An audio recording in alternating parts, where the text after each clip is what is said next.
Welcome to the Deep Dive. We're here to unpack complex issues using the information you share with us. Today, we're zeroing in on something pretty serious. The renewed tensions between India and Pakistan. Another crisis in Kashmir.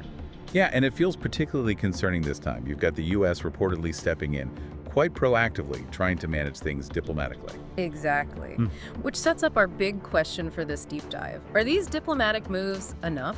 I mean, really enough? Or are we watching things slide towards, another dangerous standoff? It's the key question, isn't it? Because Kashmir, well, it's a flashpoint with a long, tragic history. Yeah, any spark there can ignite something much bigger. Right. So our goal here is to really dissect this. Look at what triggered this latest flare-up, examine the international response, especially the U.S. angle, and try to figure out where things might be heading. And it's crucial, I think, for you listening to remember this isn't happening in a vacuum. The conflict over Kashmir, it goes way back. Yeah. Back to 1947. Decades of mistrust. Exactly. Wars, skirmishes. It's baked into the relationship, which makes finding solutions incredibly challenging. Deep-seated issues. Okay, so let's get right to it. The immediate trigger. What was the incident this time? Well, based on what's come out, it seems to stem from a specific violent incident inside Kashmir. Now, like always, the actual details, who did what exactly when, they're heavily disputed. No surprises there. No. But what's undeniable is that it was the catalyst. Both sides immediately pointed fingers very quickly. And it wasn't just official statements, right? It spread like wildfire. Oh, instantly. Social media lit up. New channels on both sides ran with it, often, quite sensationally. Like inflammatory coverage. Definitely. And then you had the leaders, top officials, making these really strong, assertive statements, condemnations flying back and forth. It just ratcheted everything up very, very fast. Okay, so into that charged situation steps the United States. What are we actually hearing about these diplomatic efforts? Closed-door talks. That's the report, yeah. Washington seems to be talking directly, but quietly, with both New Delhi and Islamabad. The main goal, pretty clearly, is just to stop things from spinning out of control. Prevent escalation. Trying to get them talking to each other. Essentially, yes. Create some space for dialogue, try and bring the temperature down, avoid, the worst case scenario.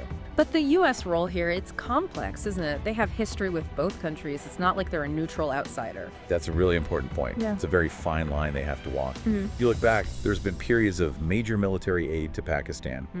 And more recently, this growing strategic partnership with India.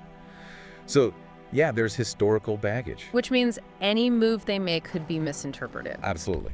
A misstep, a perception of bias. Yeah. It could actually make things worse. It's incredibly delicate diplomacy, high stakes. And despite these diplomatic efforts, the actions on the ground, they don't exactly scream de-escalation, do they? What are India and Pakistan actually doing? Yeah, that's the worrying part. The signals are mixed at best. We're hearing India has suspended some bilateral agreements. They've trade. Exactly. Cross-border trade, which hits both economies, but also things like cultural exchanges, those people-to-people links, pulling back on those. That feels significant. More than just symbolic posturing. It does. It suggests a hardening position.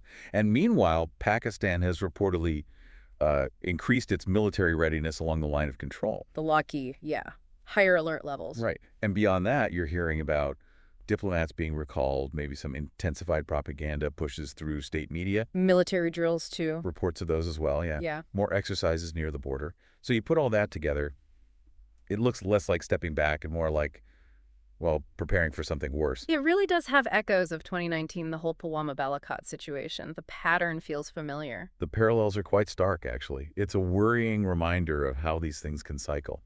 Back then, you had the Pulwama bombing, then India's airstrikes in Balakot. Right, which caused huge international concern. Massive concern. And it took a lot of diplomatic heavy lifting from the U.S., China, Saudi Arabia, others, urging restraint. Back-channel talks probably played a big role too, didn't they? Almost certainly. Those quiet conversations are often key. But here's the thing. Did that 2019 crisis actually resolve anything fundamental? Or did it just put a lid on it for a while? Exactly. And the fact that we're back here again so soon, relatively speaking, suggests those underlying issues, that deep mistrust, it's all still there, unresolved. Which really hammers home what's at stake. This isn't just a regional spat. The consequences could be enormous. Catastrophic, really. You have two nuclear-armed states. The risk of things escalating, perhaps unintentionally, to a nuclear level, it's terrifying, but it's real. And even short of that, a conventional war. Would be devastating. Think of the human cost. Millions live near that border. Cities like Lahore, Amritsar, Srinagar, they're right there. Huge loss of life, displacement. Economic collapse, regional instability that wouldn't stay regional. It would ripple outwards. Global trade, oil prices, international security. The impact would be widespread. So it all circles back to that core question. Can diplomacy pull this back from the brink this time? Well, the U.S. is trying. Other countries are watching nervously, you can be sure. But, at the end of the day, It's up to India and Pakistan. it really is. Yeah. Diplomacy can only create opportunities. You need the political will on both sides to actually take the exit ramp.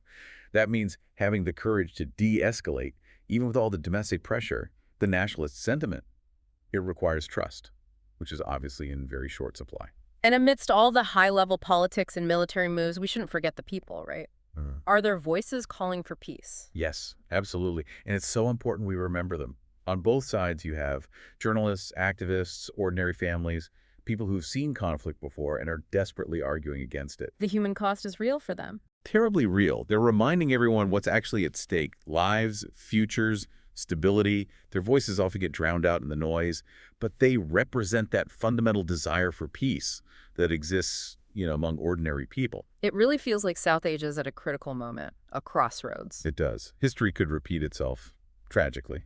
Or maybe, just maybe, a different path could be found. It highlights how fragile peace is, but also how essential diplomacy remains, however difficult it gets. Yeah, it requires patience, honesty, a willingness to see the bigger picture. And this is clearly a situation that's still unfolding. We'll have to keep watching it closely. Definitely. Things can change quickly. So as we wrap up this deep dive today, the takeaway really seems to be the need for continued vigilance, for critical thinking about these incredibly complex situations. And to keep asking those hard questions about peace, about the real cost of conflict, and how we avoid the worst outcomes. Thank you for joining us for this deep dive. Stay informed, stay thoughtful,